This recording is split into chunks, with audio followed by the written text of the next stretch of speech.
Welcome to Afros and Audio's Black History Month interview series. My name is Talib Jasir, founder and CEO of Afros and Audio Podcast Festival and the Vanguard Podcast Network. I'm excited to spotlight 29 outstanding indie podcast creatives and professionals who answered the call to be a part of the series. My guest today is Jonathan Jones. Welcome and thank you for being here. How are you? I'm good, brother. How you I'm doing, doing man? well. I'm doing well. It's great to be able to share this space with you, this time with you, and get to know more about you, the podcast, the network, and the services you provide. So let's jump in. Can you share your journey into podcasting and what inspired you to start Beyond the Ball with Jonathan Jones?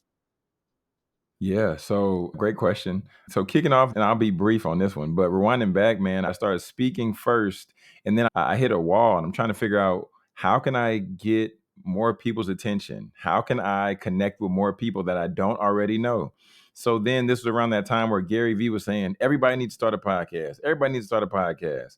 So at this time, my videographer, Reginald Titus, me and him, we started talking, and then he said he was going to start his podcast. Then I started my podcast, which was initially titled Jonathan Jones Speaks, the podcast, right? Because I wanted to grow the brand, Jonathan Jones Speaks.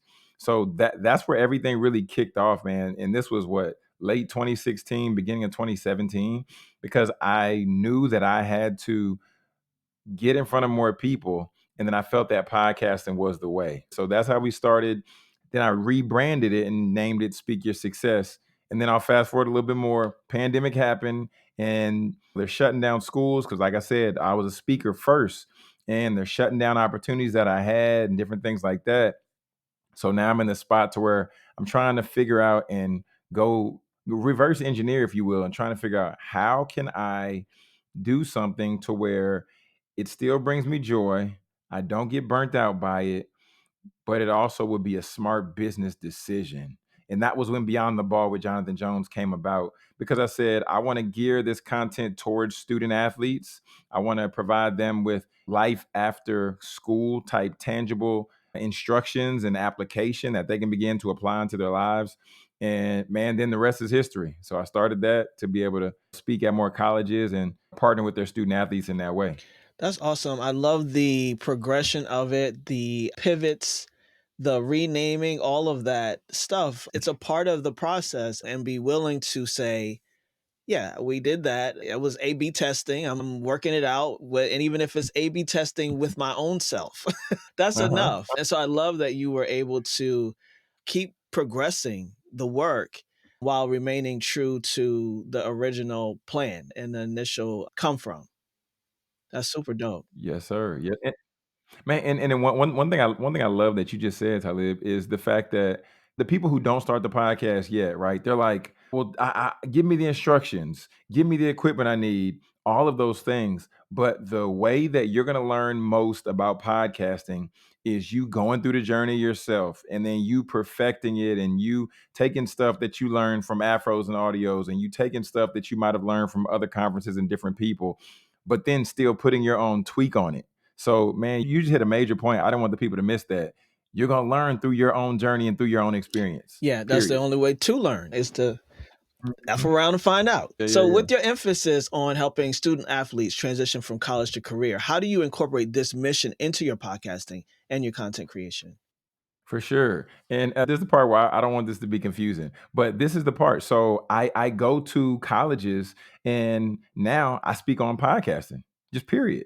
Because I'm at the point now to where I believe that anybody in any industry can leverage a podcast. So depending on the audience that I talk to, I just make it appeal to them in that way in that moment. So going on campus, and the biggest struggle that student athletes have is the identity piece, right? And one thing about podcasters, we share more of our identity as we share those experiences, and then we are in a spot to where we're able to identify who we really are.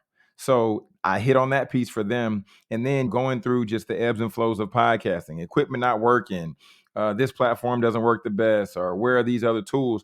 This is critical thinking. So I'm sharing these tools and these strategies with them through my content and through the presentations that I do on campus. So that's how we're incorporating podcasting into their lives. Awesome. And how has that been going? The adoption of podcasting for a lot of people. People know about it. I mean, we're grateful now that in 2024, there's not a lot of people that we have to say a Mhm. podcast is before we get started. We all have this kind of baseline understanding of podcasting at this point in life. Gratefully, there's still a lot of Mhm, people that mhm. get to be educated about it, but you're already starting from that base level. So, from the other aspect of it, how do you encourage and appeal to people who are like, I don't know, what will that do for me, or what will that do for my brand or the things that I think or believe? How has that adoption been inside of your conversations and your speaking engagements? For sure. So I come at it from an approach of who's a content creator, right? I asked that question in the last workshop. I say, raise your hand if you put out content this week, last week. Everybody's raising their hand, they're raising their hand, they're raising their hand. And I'm like, okay, well, basically, you're a podcaster. And I know some people might disagree.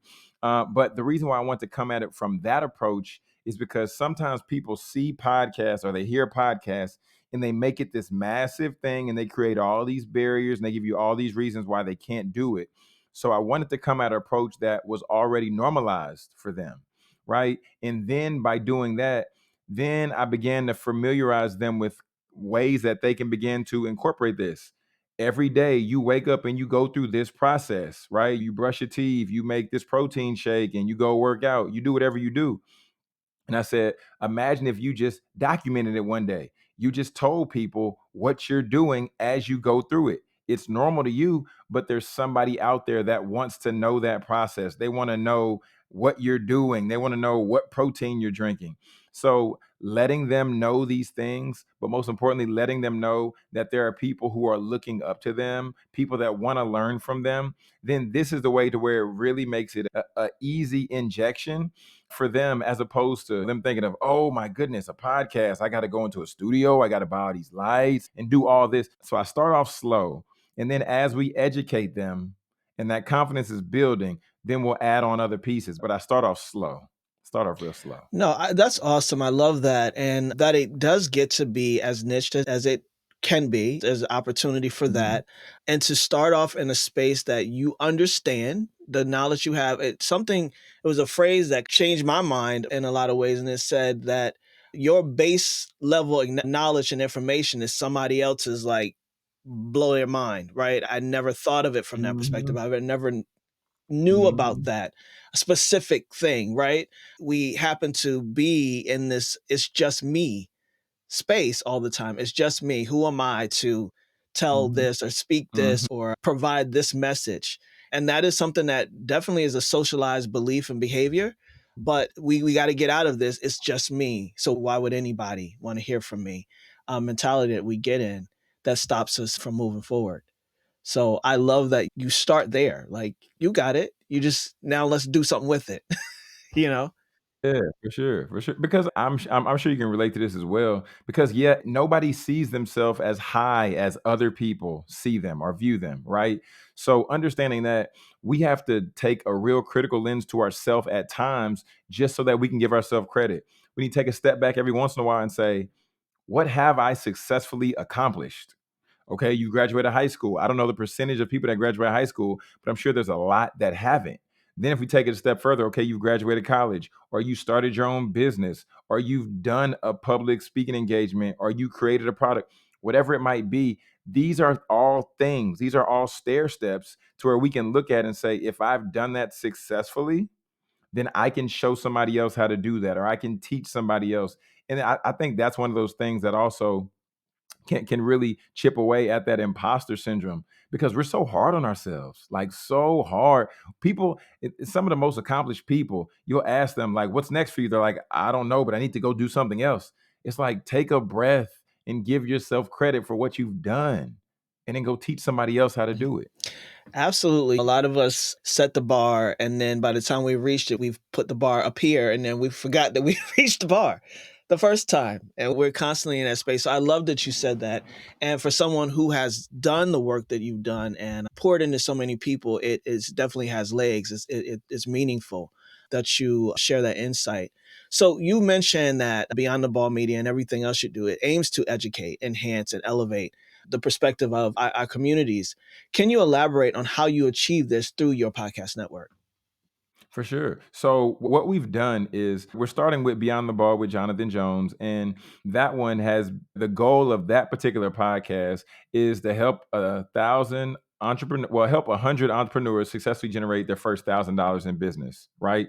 So how am I educating our community there? So I have 2 episodes that I release every week. One is a general episode around content that could be marketing, it could be interviews, and I'm sharing insight that I've learned or getting insight from other people during interviews. But then I also do a quick episode on Friday. I call it my Fast Break Friday episode. In there, I will just give a lesson that I've learned either that week or something that I'm currently incorporating in my business, right? Like today, I talked about keeping your costs low. And one of the things that I've realized in my business is I would always want to buy the newest equipment, buy all the new tech, but I wasn't in a position to buy it. So just sharing lessons like that to where they're quick, they're applicable, and people can take it and then get some motivation to apply it. And then what I'm going to continue to do is we're getting ready to roll out another show, and this show is going to be geared towards fatherhood, right? So educating our community in that respect, because just as individuals don't feel accomplished in business or in life or whatever it might be, there's another group of men who don't feel accomplished as fathers, who don't feel that they have the tools to be fathers. And I'm creating this show not to say that I know everything, because I have a 11-month-old baby boy. So I don't know everything about fatherhood by far, but I'm just going to share what I've learned. I'm just going to share what I've done. And so now we're going to be pouring in holistically, right? Because we're doing the business side, but then we're also going to talk about the family side and fatherhood. So going about it like that, and as we identify other shows and other concepts that we want to roll out, that's going to continue to further that education from a holistic perspective, right? Covering the whole person. That is how we're going to continue to elevate our perspectives and share those stories in that way. Awesome, awesome, and congratulations on that sweet 11-month-old baby boy. That's awesome. Thanks. So that's great, man. And the opportunity to expand your network and the podcast that you create. And what I'm hearing is this is stuff that I know and this is stuff that I care about. And that's what you are sticking with, right? And then again, a new experience for you, fatherhood. Hmm. Okay, I don't have Hmm. to be 11 years in. I could be 11 months in and share, because now it's going to be a progression. Because guess what? Little man's going to do is continue to grow, give you more lessons Hmm. and more, right, He gonna continue to and grow, more man. Yeah. opportunities to then bring in that part, right? And then you'll have fathers who can bring in their experiences. It's mutually beneficial. And that is the opportunity of the creative, right? And the person with the platform is to create spaces that creates reciprocity in all ways. That's Hmm. amazing, man. I love that. So you're a two-time TEDx speaker and a best-selling author. How do Hmm. you leverage these experiences to enrich the content and reach of your podcast? Yeah. Oh man, you can. Okay, that's a Gail King type question right there. Okay, so just in terms of leveraging experiences, right? Because in my second TEDx talk, I talked about the power of storytelling, and I talked about how people are 12 times more likely to remember stories when they're shared. Well, they're 12 times more likely to remember facts when they're shared within a story. So for me, every episode, for the most part, is storytelling. Every episode, I come in storytelling, storytelling, storytelling, because I want to create that relatability. And the most influential TED Talks that have been given are storytelling based, right? The most influential leaders of our generation and generations that have stepped behind the podium and that have spoke, they have either story told or they've done a great job of casting the vision, i.e., Dr. Martin Luther King. He casted the vision. He painted the picture. I see little black boys and little black girls and little white boys and little white girls playing on fields, right? Playing outside. So you have to be able to cast the vision to where people want to lock arms with you around this vision, around this purpose, so that every time they show up, they're motivated not only to listen, but they're motivated to also share with other people. And just bringing it full circle, TEDx, the theme of their platform is innovative ideas worth sharing, right? So, how can we create an innovative idea every episode of our podcast to where it's worth somebody saying, I want to push that out? I want to share that with somebody else. So that's what it's all about for me, man. Just finding a unique way just to share my current situation to help somebody out, but selfishly also to help me out too, man. because I want to learn more because I know if you're able to learn more, then you're able to teach more. So that also will allow me to expand my impact, influence, and income as well. Listen, the income is important and we get to monetize off of the work that we do. Because Mhm. also thinking about that bar, we also got to think about all the dues that we have actually paid already. So when it's time to Mhm. get paid, it's time to Hey. get paid. And that is okay. Yes, sir. You Yes, know? sir. Hey, it's okay. Absolutely, absolutely. Mhm. So, in your view, what role does podcasting play in promoting diversity and inclusion, especially in the context we're in Black History Month, but obviously we celebrate it all year round? What role does podcasting play, in your opinion? Yeah, somebody asked me before just about DEI and the role that I think it plays. For me, podcasting is my DEI effort, right? Because I'm not necessarily going to go into a boardroom and advocate for women's rights and everything like that. I would, but I haven't had the chance. However, another way that I can go about creating DEI is by empowering women with their voices, giving them the tools that they need to start their podcast, then showing them, okay, now that we've got this in place, how can we further expand that reach? Right? Showing them frameworks and giving them tools that I've invested in and that I've learned to where now they can begin to leverage these skill sets to where if you're getting paid 6 times less than different cultures, Asian cultures, Caucasian cultures, whoever it might be, well, how can we shorten that gap? We can shorten that gap by showing you how to increase your prices, showing you how to increase your value. And that is me doing my effort in terms of DEI. Of course, I would love to do other things as well, but I know that this is where I feel called to right now and doing it this way. So that's what I say when it comes to DEI. I'm equipping people with these tools, with this education, with these experiences, so that ultimately they can get that income and close that gap to then further the causes and the passions and the desires that they have. Yeah, and I think we don't give enough credit to the information disparity, right? And access disparity of certain things. And so when we have it and when we have that knowledge, and then to say, okay, I'm not going to keep it to myself, I'm not going to hoard it, I'm going to push it out there and let more people know. Because as we know, you teach a person how to fish, they're going to keep fishing. And so that's Mhm. what you're doing. That's a big deal. And I commend you for even being in that space to say, I'm going to share this knowledge because it's too good to hold to myself, for For sure, sure. man. Yeah, for sure, So man. you've created a platform for real and relevant conversations. Can you share a particularly impactful episode or dialogue that embodies this mission? So taking it back to Dr. Emmett Gill, and Dr. Gill has done a lot of work and continues to do work in the mental health space. And he also has created like a level of advocacy, and he has a platform he's created called Athlete Talk. That's probably one of my favorite interviews that I've done for a while. And it's just because he's done a lot of work in the athletic space. And he talks about how we have to make sure that we can't give these young leaders keys to a Lamborghini, right? And this is an analogy, keys to a Lamborghini, but not show them how to drive, right? So you got to think about what tools are we providing our young black men? And I'm saying that because I have a heart for young black men, but how can we expect these individuals to be successful on a platform or in a place to where they never were trained with the tools. So in our conversation, he talks about that. He talks about training up the next generation. He talks about understanding that these individuals just aren't this one identity. They're not just an athlete, but they're sons, they're brothers, they're community leaders. And he really broke that down in our dialogue. So this was definitely one of my favorite conversations with Dr. Emmett Gill because he just has a different perspective that other people don't have in terms of mental health and in terms of being one black mental health counselor in an environment that is probably 90-95% Caucasian. Yeah, man, that's so important. I'll never forget. I watched a documentary a while ago. It's probably 5 or 6 years old, maybe even older, about football players who basically lost everything at a certain point once their careers were Mm, over.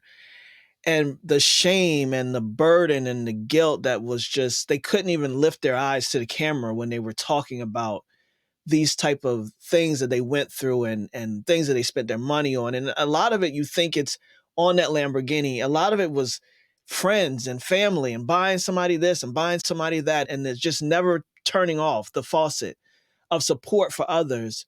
And then when it was time, Mhm. at the end of the day, no understanding of investing, no understanding of creating their own or building their own or expanding. Why it's so important that in all industries, in all aspects of the Black professional creator, there is other stuff, right? We have to talk about the fact that your come up is going to be different than what you see on media, right?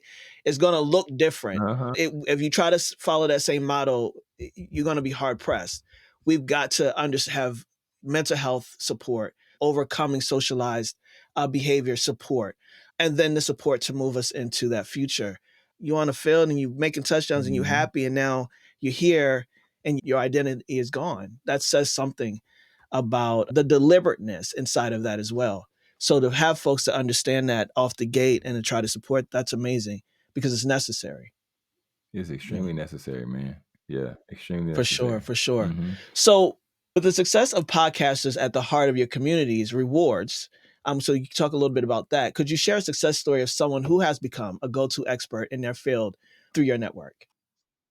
Yes, sir. So through my community that I have, it's called the Get Paid with Podcast and community. Man, we have Dr. Miriam Smith. She's the host of the Empowering New Nurses podcast.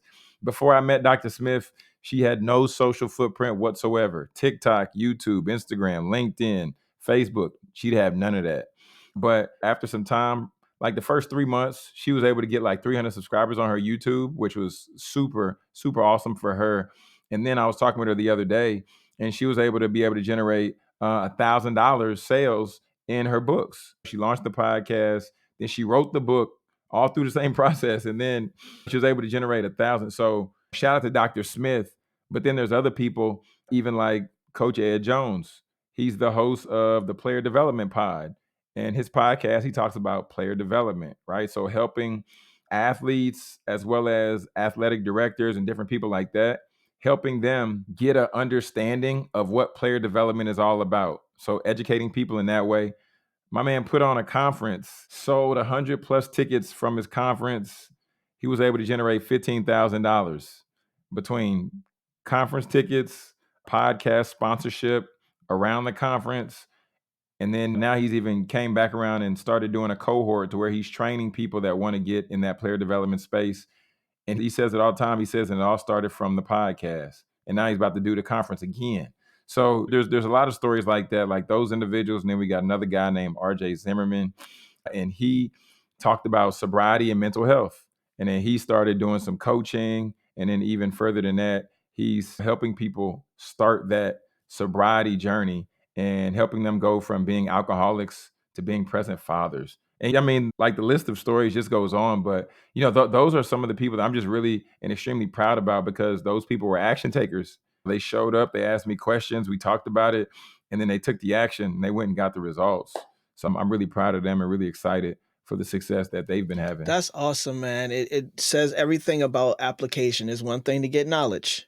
It's another thing to start applying Mhm. said knowledge. so Another yeah, yeah. thing. And so in your program, that intentionality is super important. And I love that you've created that get paid to podcasts.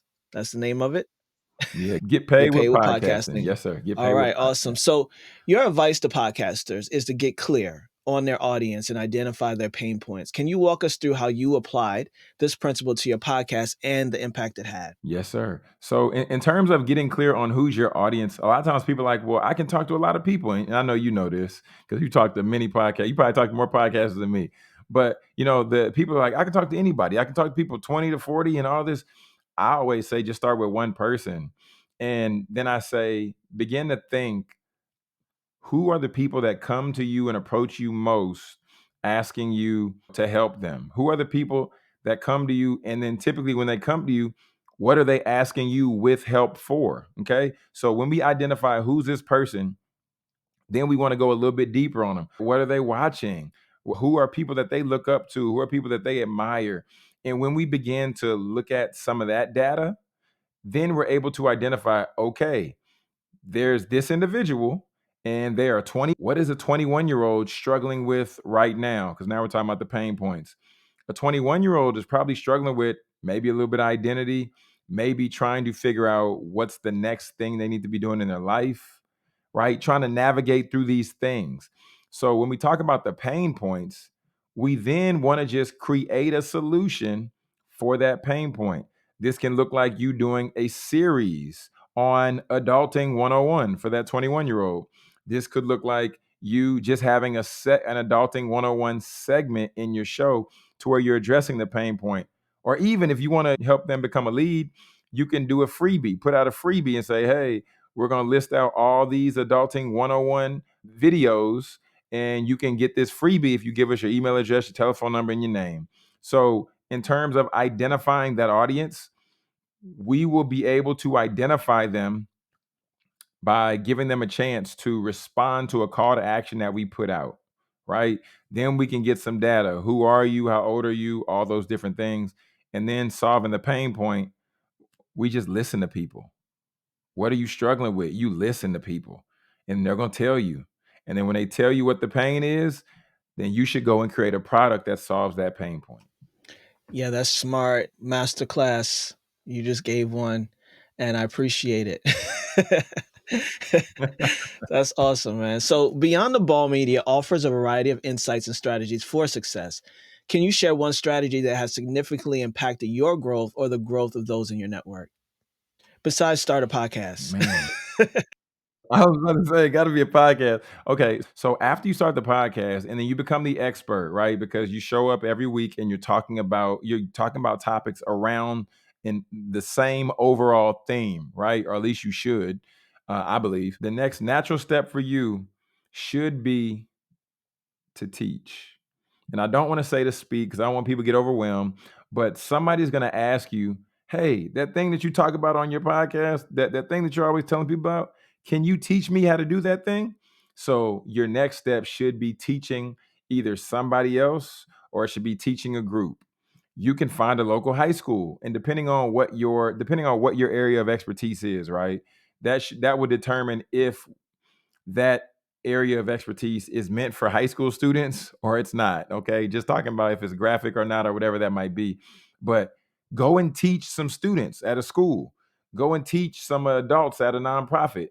And then as you begin to do that, then you'll begin to develop more confidence. And as you develop more confidence, now we can talk about going to get on a stage and speaking, and now we can talk about you getting paid to speak, because speaking is one of the things that has definitely furthered my business. Because when I learned and understood how to speak and how to move an audience in person, then I was able to start doing webinars, because webinars requires a different level of being tactical, right? So I don't want to go too deep there. I don't want to overwhelm nobody, but teaching is the next way, because when you teach other people, they're going to tell more people. So then your authority will be furthered, your impact will be furthered, your influence will be furthered. And like I said before, then your income should be furthered as well. Yeah, yeah, all of that is important. All of that is very necessary. It's about the progression, expansion, and elevation of wherever you started, and just making sure that you are willing to be with the fact that it will progress. So the next idea that comes out of the first idea that happened, go with it. Don't be like, no, I don't see you.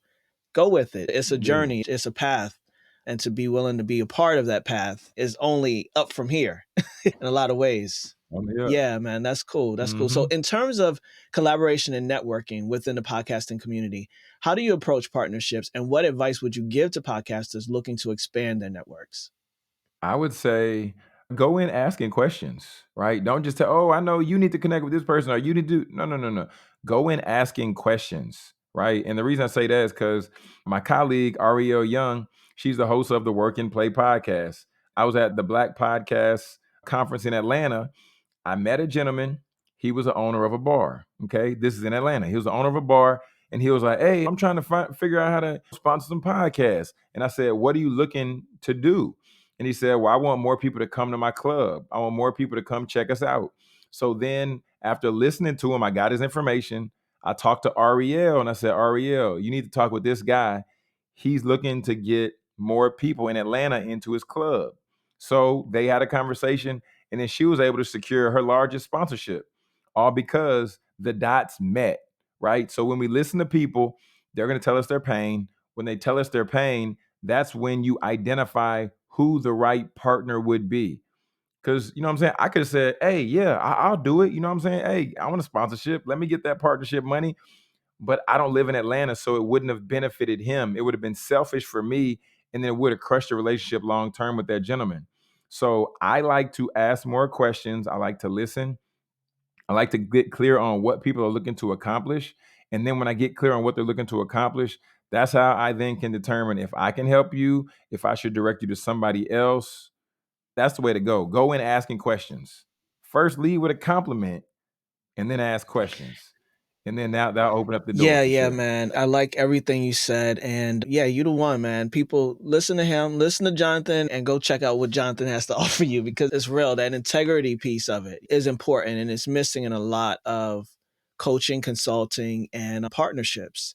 Really, to have critical thought, to have some integrity inside of it, it's rare. So yeah, I see it, I hear it, and I appreciate it out of you. With your platform, getpaidwithpodcasting.com, what essential tips can you offer to podcasters aiming to monetize their content effectively? Yeah, yeah, man. First of all, thank you for that compliment. But I would say stop trying to monetize on YouTube first. So many people like, oh yeah, I'm trying to get monetized on YouTube. I'm trying to get monetized on YouTube. I'm not even monetized on YouTube. But the reason why I want to say that and lead with that is because people spend all this time trying to get monetized on YouTube, but they don't even realize that when you finally are monetized on YouTube, now you need to drive even more traffic to your channel to get more views, more watch time, to where you can really start to see money trickle in. I'm going back to what I said before, right? Because repetition is the mother or father of all learning. Find a problem that a significant group of people are facing. Once you find that problem, find those people, right? Or either you can go people first, problem second, right? Because the people are going to be in the same place that are dealing with the same problem. Then after that, create a product for them. It could be a $17 course, $27 course, $37 course. And then as you're getting 10 people in there, 15 people in there, 20 people in there, they're going to begin to tell you, and we talk about this in my program, so I'm not just going off on a rant, but after you get 10, 15 people in there, they're going to start to give you some feedback on the program if you ask for it. So let them get in the program. Ask them for feedback after they've completed the program. What'd you like about it? What didn't you like about it? What brought you in? How has this helped you? What was some success that you had going through this course? Right? So we're getting this data and we're getting people giving us real life stories. So now we can go through and perfect the course, improve the course, and then we can raise the price on it because now it's been tried and true. And if something's tried and true, we we don't have to tweak it as much. So I say, don't focus on monetizing on YouTube first. Focus on teaching somebody something. And then once you teach it, right, you might do it live first in Zoom, teach it on Zoom, then come back and then put it behind a paywall and just sell it as a course because you recorded it already. And then you can perfect it as you move on. But create your first product. Create your first product. Not trying to monetize on YouTube, but I'm done, man. I'm stepping off my soapbox. I'm done. I'm No, I done. mean it's real. Some of us need to identify where there are modern day sharecropping situations going on, and where we are working, working the field, working the Ooh. field, and then it doesn't Oh.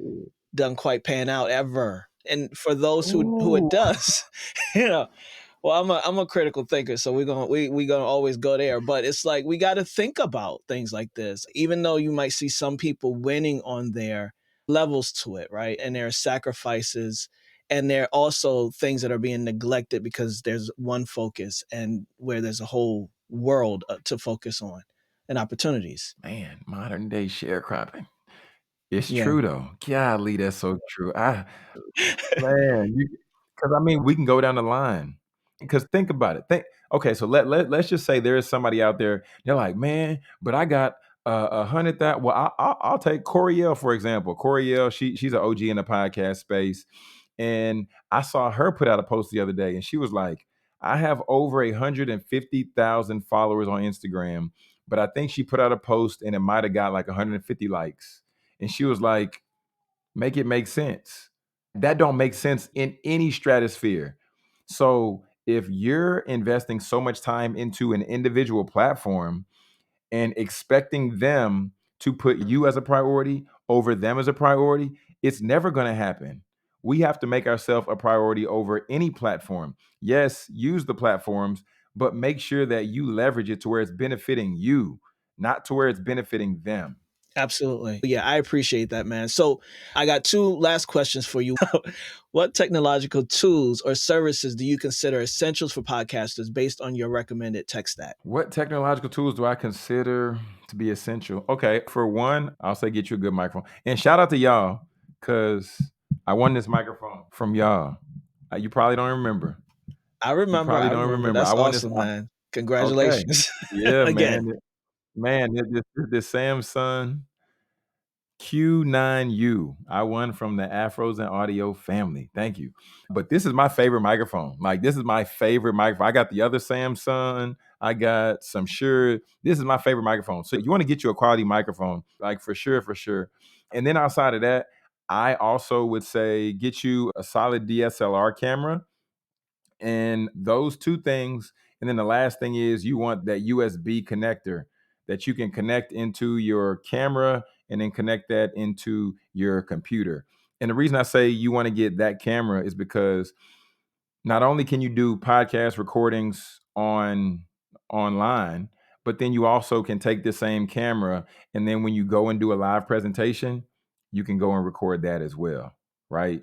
You can go, and I have to add one more, and you don't have to do this one, but I'm just going to add this one in because we're podcasters, so we're big on audio, right? Then if it's in your budget, then get the Rode Wireless Go 2. You know what I'm talking about. Those little microphones, I also would recommend that. And with those, what, four pieces of equipment? I said the camera, I said the mic, and I said the wireless mics, and I said the cord. With those four pieces of equipment, you're good to get rolling for a good little bit, because them wireless microphones, you can use that to record your solo episodes at the house or on the go. And with that camera, and then with this mic right here, you're good, in your studio setup. So those are the pieces that I recommend. But like I said, the Rode Wireless Go 2, you don't have to get those, but I'm just saying if you got all that, then you would be good to go. Nice. Yeah, you'd All be good right, to man. go. I appreciate that. The last question is, where can people find you? And before I ask you that, though, if there's anything else you want to promote or share with the people, this is your time. And then share where people can find you online and social media. For sure. Man, thank you. Thank you for the platform that you all have built. Thank you for Afros and Audio, what y'all have done. Phenomenal, phenomenal, phenomenal. And I've had the privilege and the pleasure to be able to grace the stage virtually. I'm going to see y'all in person. We're going to get together in person. But thank you for all y'all have done and all the work you're doing. In terms of where people can find me, if you want to know more information about like what we do with Get Paid with Podcasting and that community, just go to getpaidwithpodcasting.com. And my podcast is Beyond the Ball with Jonathan Jones. Uh, but yeah, that's really all I got. Connect with me on social media, Jonathan Jones Speaks. All That's right. it, man. But once again, thank you for the platform, man, and thank you for all that you all Thank you, do. man. I appreciate that for sure. And I appreciate you for being in this space. It's one of those things where you want folks like you here supporting and creating content and moving the needle, moving us forward in a way that actually gives and not takes. And so that's a big deal. So thank you for who you are. I'm going to close this out. All right. I want to give a big thanks to our Afros and Audio and Black Podcasters Association members for supporting our commitment for community and collaboration. If you'd like to join the Black Podcast Association, the link will be in the description. And if you want to join us at the 6th Annual Afros and Audio Podcast Festival, visit afrosandaudio.com. Follow Afros and Audio on all social media channels, and you can find and follow me at Talib Jasir on Instagram. Thanks again, Jonathan, for being a part of Afros and Audio's Black History Month interview series. All right.